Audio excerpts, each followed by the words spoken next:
Well, good afternoon, and thank you for joining us, those folks who are here in the theater and those people who are online. We're so excited, the Chamber partnering with the Sun Theater to offer you this Power Lunch series year-long. So mark your calendar, second Wednesday of every month, we'll have a different speaker here and all sorts of topics. So we've got lots of fun stuff, personally, professionally, across the board. And this wouldn't be possible without our sponsors. So I want to be sure and thank the leader. They are our sponsor for our program today. So they're making this possible in the theater and online. And Sabin's Motor Company sponsored your lunch today. So lunch was provided by Hobbs Brew. So if you wouldn't mind, help me thank those folks for making this possible, please.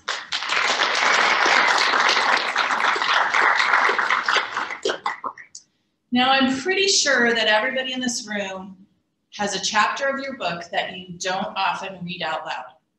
And I think that's absolutely the case for Sean. Sean Sabin is our guest today. The title of his speech is Bankrupt to Breakthrough. And I think you'll notice that that doesn't just mean bankrupt as in your bank account. It can run across your life in a lot of different areas. And Sean is putting himself out there, sharing his story, hoping that he is able to touch someone's life, let you know that 2020 was kind of yucky. But we maybe hit some rock bottoms across there. Maybe businesses struggled a little bit. Maybe in your personal life you had some loss or different areas of challenges. But you can get through that. Sean has some ways that you can get through that he's going to share with you today. So help me welcome Sean Sabin.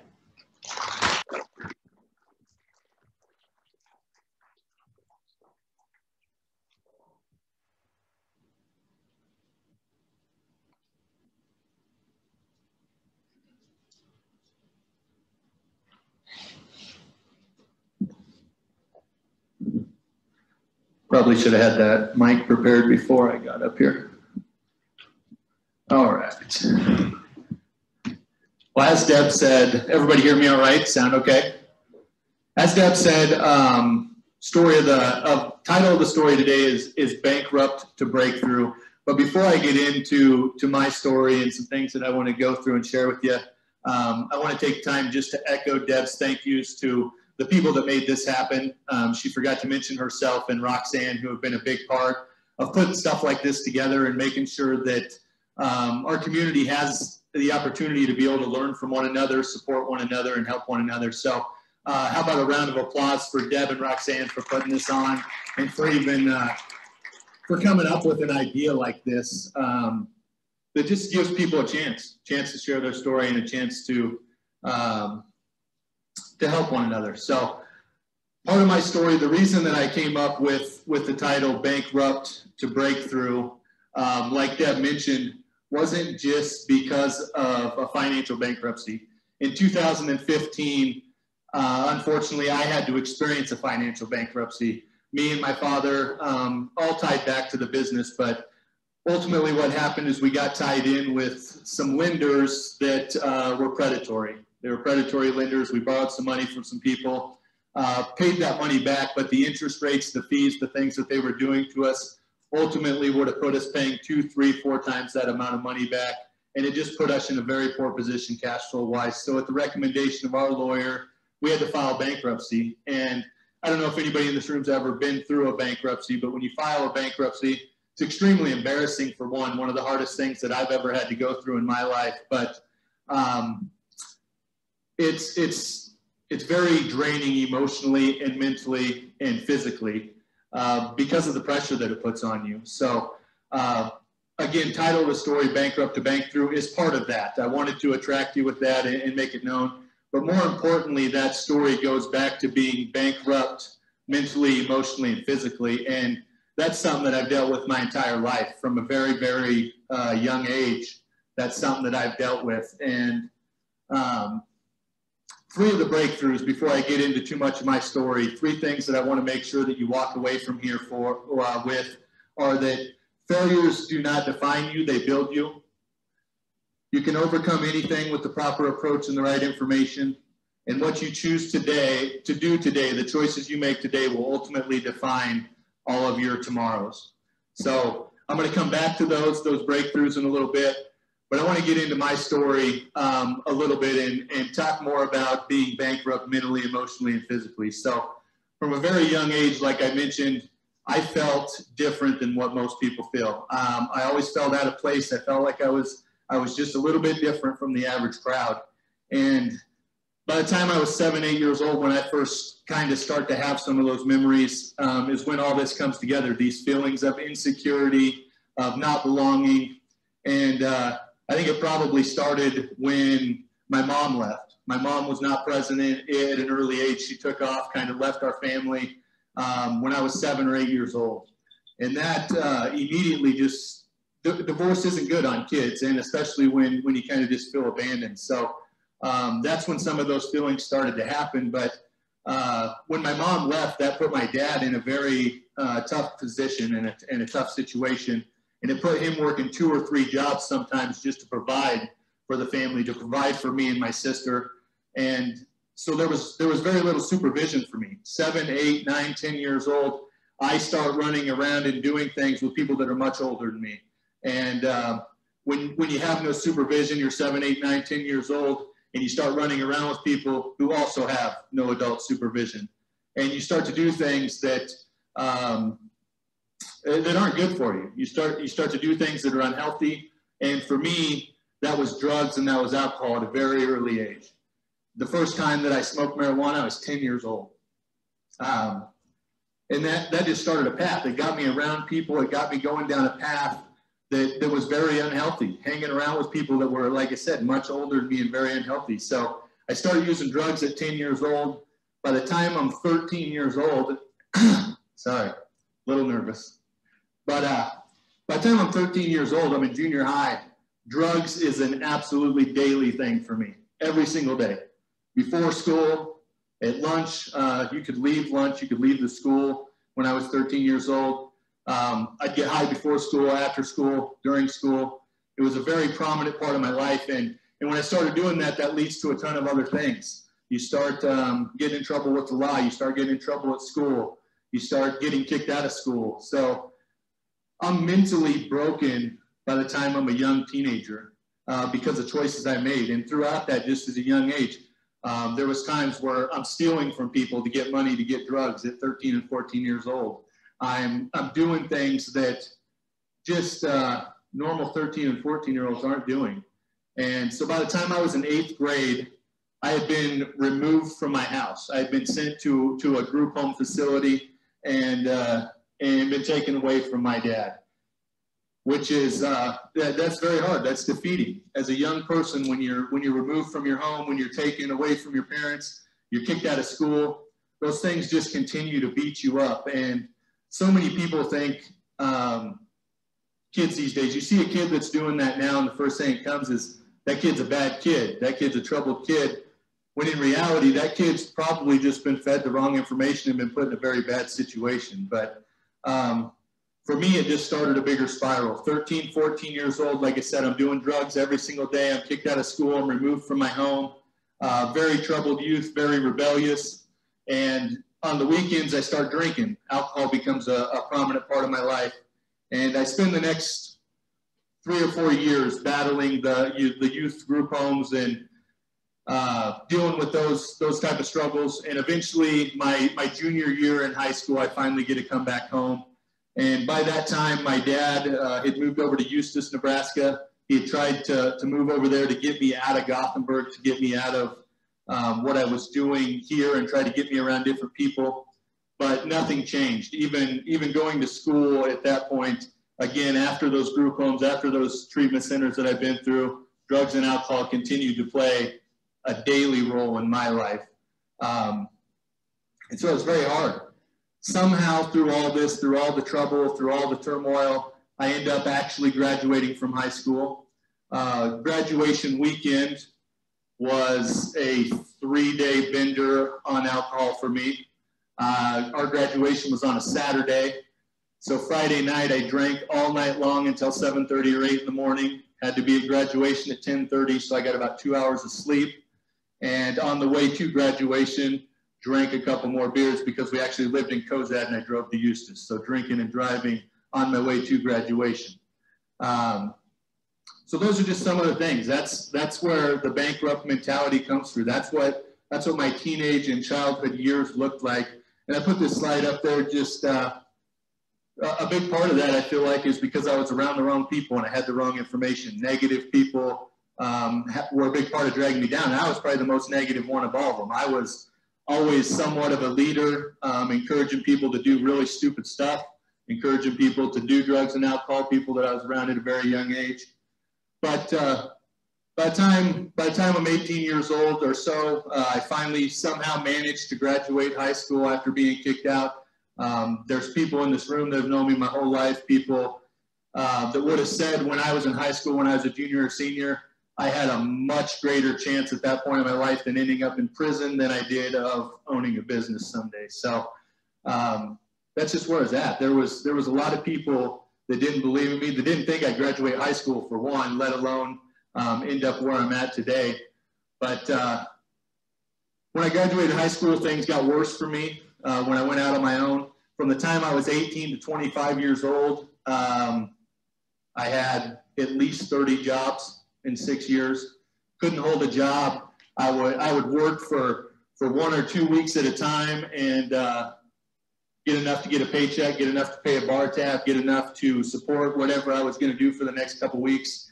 I bounced around from towns here, lived in Kearney for a little bit, lived here, lived on people's couches. It was a very miserable time in my life. I was not a good person. I did a lot of destructive things to a lot of different people, hurt a lot of family members, and again, was just more bankrupt mentally and physically as time went on. The more that pressure weighed on me. Was in and out of jail a handful of times, 9 or 10 times. Before I turned 21, from the time I was 15 to 21, I had 9 minor in possession of alcohol charges. Over and over, the same destructive behavior that I just couldn't seem to break. And for me, every time something else happened, it was just more shameful. I felt more like a piece of crap every single time. And so you drink more, you do more drugs because you don't like who you are. You don't feel good about who you are. And it's mentally exhausting. It's mentally draining. And by the time I'm 21, 22 years old, I drank every single day. There wasn't a day that went by without drinking. Like I said, I managed to work a couple jobs, managed to do a few things, but it was just enough to get a paycheck, just enough to get me by and to do that. And it was rough. It was very, very hard. It's hard to talk about. It brings back a lot of emotions for me that I don't like to feel. Things like that, being that person, and the little brief overview that I've given you doesn't even come close to describing the type of person that I was. I was not a good person. The person that you may know from Sabin Motor Company or that stands here today is so much different than the person I was when I was 21 or 22 years old. I treated people horribly. I took advantage of people horribly just to get what I needed, my next high or my next drunk. And there was a lot more than drugs or alcohol going on for me. There was a lot of destructive behaviors, but I chose to talk about the drugs and alcohol because I feel like you can relate to those. But when I was 25 years old, I finally ended up actually getting ready to have a son. My son was born. I got a girl pregnant, and for some reason, that's the day that things started to change for me. So I've spent the last 10 years trying to rebuild my life. When I had my son, or when I found out I was going to have a son, I finally went to drug and alcohol treatment, finally attempted to try to get my life together. And that's when the whole process started. That's when the rebuilding process started for me. And I thought for sure when I went to treatment and when I got out of treatment that sobriety for me would immediately equal success. I thought that if I could just get sober and quit using drugs and alcohol, that the rest of my life would just immediately turn into something special and that there wouldn't be near as much work as what there ended up being for me. But that's absolutely not true. I found that out really quick, that I had a lot more issues mentally and physically and a lot more things that I needed to overcome than just getting rid of the drugs and the alcohol. So,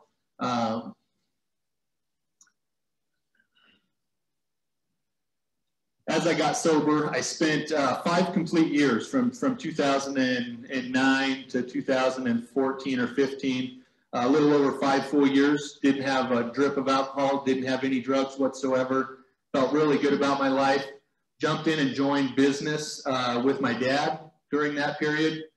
He was thinking about giving up his business and going another way. He had come through some rough years. He had started the business on his own.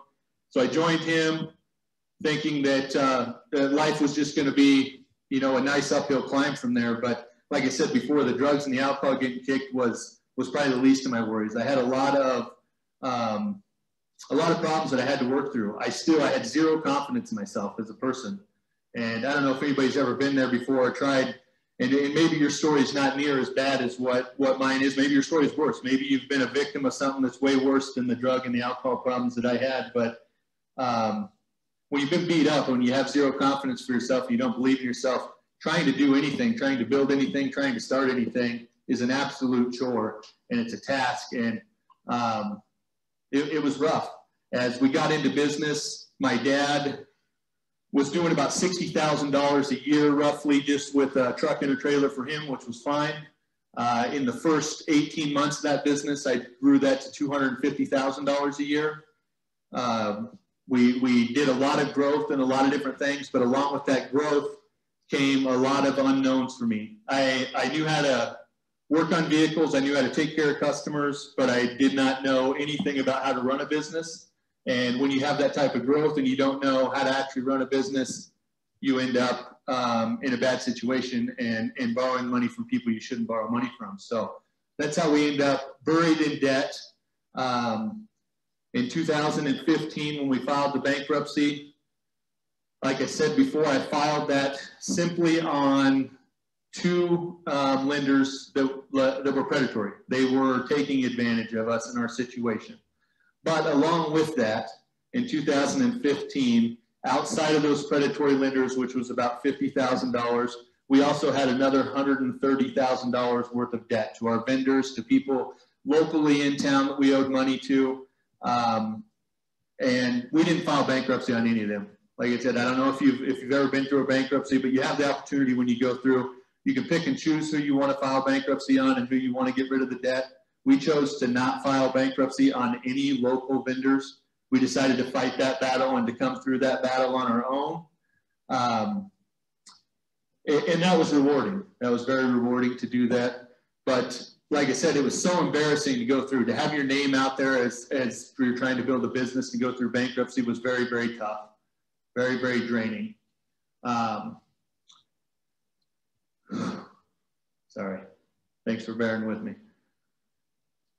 Ultimately, what I want to get to is, out of that story, out of all that draining and out of all that poor behavior, drugs and alcohol, even after I got sober, there wasn't a lot of success. I had a lot of things that I had to work through, like I said. And just recently, I've had more success in the last 6 months than what I've had in my entire life. And that's what the breakthroughs come down to. I had relapsed several times after those 5 years of sobriety, even recently as to in 2020 when things got really rough. And like I said, the last 6 months I have happened to find more success in my life than I found in the last 10 years of sobriety. And those are the breakthroughs that I want to share with you. Those are what I handed out before I got, when you came in today, is just some of that stuff. 2020, in the middle of a pandemic, and the things that happened to businesses and the things that could have maybe happened to you individually and the stress that caused, was the greatest year that I've ever had as an individual, and it was the greatest year that we've ever had in business. So very, very proud of that and very happy about that. Ultimately, those breakthroughs, again, your failures don't define you, they build you. What that comes down to for me is your mindset and how you choose to view your life. Every single one of us in this room has gone through things that are very, very tough, that are very, very hard, whether it was as crazy and as poor as mine was and as bad as mine was, or whether it's simply maybe just not accomplishing a goal that you set. But your failures do not have to be a failure. That's up to you and how you choose to view that. It's up to your mindset and what you, how you ultimately choose to decide, is this going to be a setback for me, or is it going to be something that I use to build my future on? And your experiences can be built from your failures.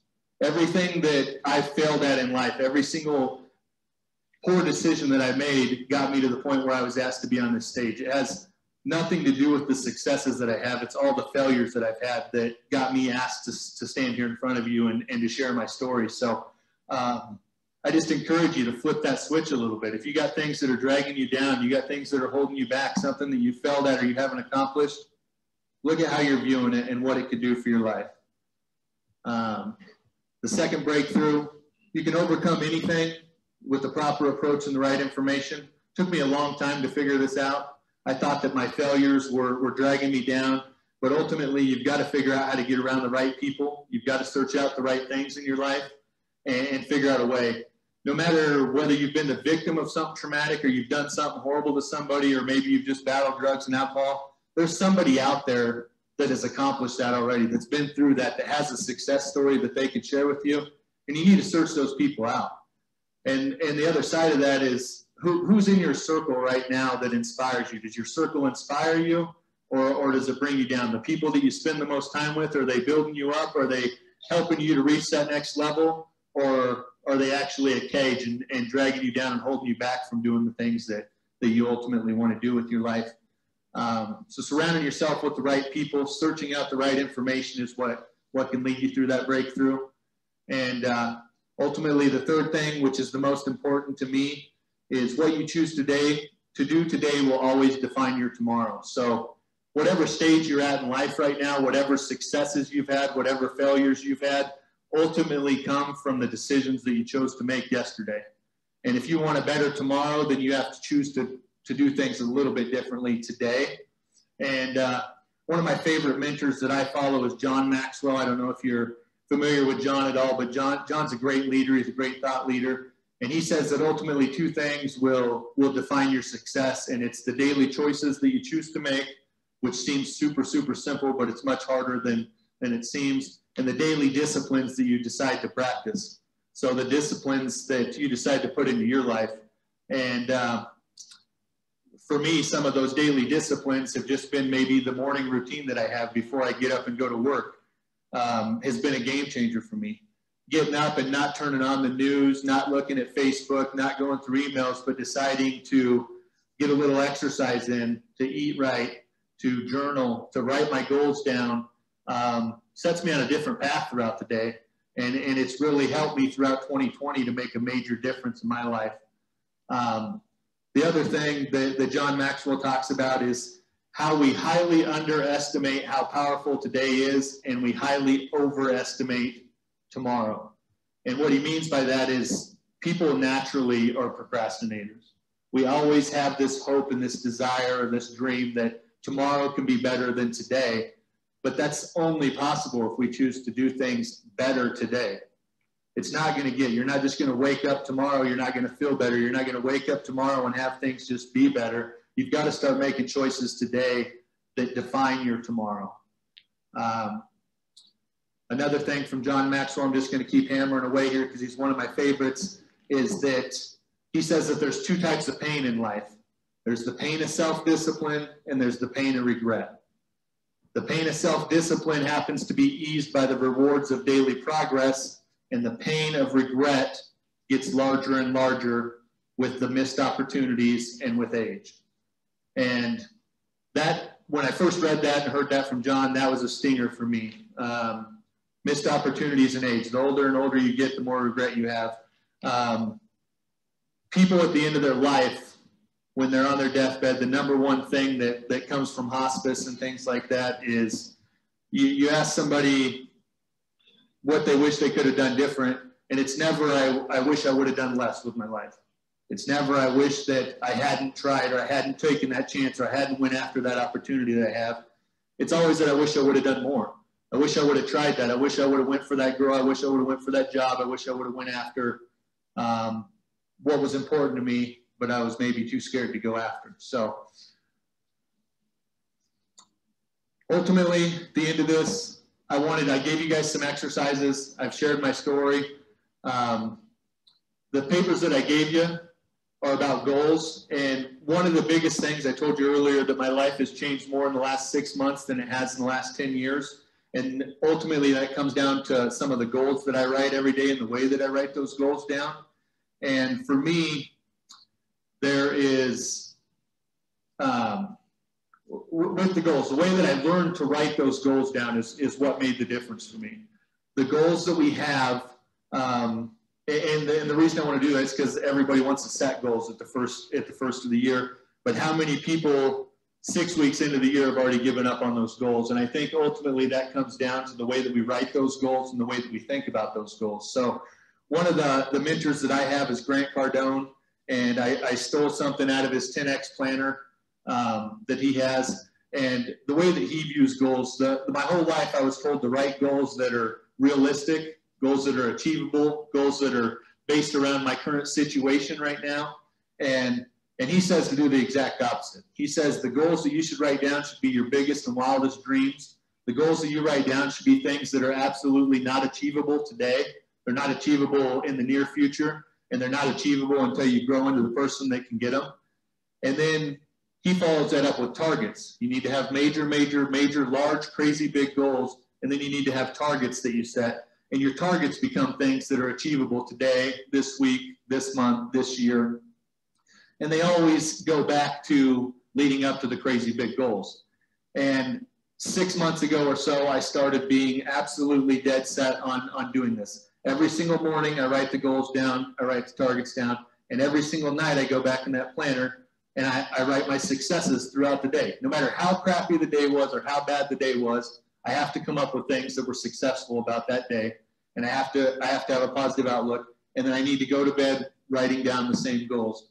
And it's made an amazing difference. I have goals that are pulling me forward instead of I give up on or don't happen. So that exercise is in there. I'd encourage you to do that. I just wanted to explain that a little bit. That's what it looks like. I gave you a copy of that. The other exercise that I put in there is just about finding yourself a little bit more. Going to the end of your life and thinking about, which is a little dark, I understand, but thinking about being at your own funeral and figuring out what would you want somebody to say? What would somebody say at your funeral? If you happen to die tomorrow, what would somebody stand up and say about you? And is that in line? Does that make you feel good? Is that in line with what you want? And if not, then figuring out a way to find out how you're living today that can get you to ultimately working backwards from the end of your life, how you envision the end of your life being and starting to live that in the moment today. So that ultimately is all I got. It went a little quicker, I think, than what I anticipated, but I appreciate you guys listening to me. I appreciate you being here, and I hope that I was able to share my story in a way that just gives you the idea that you can overcome anything, that failures can be used for fuel, and that you can ultimately have a better life if you really, really want it. So thanks for being here and listening to me. If anybody has any questions, I'd be happy to answer anything that you might have. Let's give Sean a round of applause. Well, thank you, Sean, for being here and sharing with us so vulnerably, candidly, and also inspirationally. There are a couple of questions. The first one is, I know my bankruptcy didn't come in my teen years. Mine came at middle age. And there are some people who, as you've mentioned, might have found that bankruptcy mentally, emotionally, physically, and financially in 2020. So if there's someone here who might be at that stage now in their life, and they just heard you share, what would you say is the first step they should do? What's the next right step for them as they walk out from here? We can't do it all at once, but what would you say is the next right step? Absolutely. I think that's a great question. And to me, the first step is to look at the exercises that I handed out, for one, and to go through those and work with those. Two is to follow up with somebody about your situation right away. You can't go home and forget about it and try to do it all on your own. You've got to get surrounded by people who have either been through it before or who at least are going to support you in changing and accomplishing your goals. So those would be the first two things that I do, whether that's following up with me, sending me an email and asking me how I can help you, or finding somebody that can ultimately help you get through that. Sounds great. Is there anyone in the room present here that would like to throw out a question before we wrap up? Just raise your hand and I'll see you. Okay, yeah, go ahead and shout it out at the back and then I'll repeat it.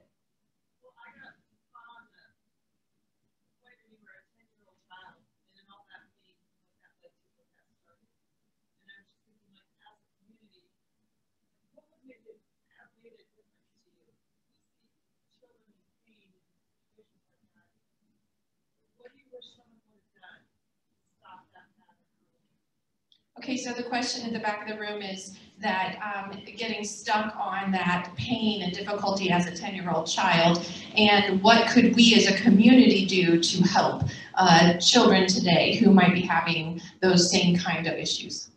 Yeah, that's an awesome question, and it's very powerful. I think that since I was a child and into today, there are a little bit more opportunities and things that people are doing today in the community than what there was before. There's some after-school clubs and some things that are happening. But I also think that those need to go to another level. I think that I think that we give up on kids too early. Kids that are a little disobedient and they're troublesome. We move into things, and I don't know they have all answers, but to me, when you get a child that's disobedient or that's having trouble, and you know that, whether you're in school or wherever it is, right now our answer is to kind of separate that kid out and to give him these other treatments, or to give him special education, or to give him whatever it is. And I can tell you from experience that when you separate me out from the rest of the crowd, that actually makes my situation worse. I feel less confident in myself. I feel less about myself. So I would say just don't give up on them. And if you're a parent of kids and you know that there's a kid in that grade that's having troubles like that, and instead of discouraging your child to run around with them, figure out a way to get that child maybe in your home. Is your home a safe place? Are you the one that can be the leader for that child? Don't just give up on them and push those kids to the side and tell your kids to run away from them or not be a part of their lives. Try to find a way to build into their lives and to help them with whatever you can. Great, okay, any other question in the room? Okay, well, we want to thank everyone who came out to be physically present with us today, as well as those who are with us virtually. And we want to invite you back next month. I believe it's February 10th. Is that the right date? February 10th. It's the second Wednesday. And Mark Wetchy will be speaking with us. So we hope you'll come back. But we're going to ask you to do one other thing. We're going to ask you to go out and tell a friend, tell a colleague, tell a family member. If you enjoyed your time here today, the meal was good, you enjoyed the message, and even the opportunity to get networking a little bit in the middle of the day, we hope you'll share that with someone else and invite them to come back with you next time. So thank you so much for coming. And with that, we hope you have a great rest of your day. Thank you guys very much.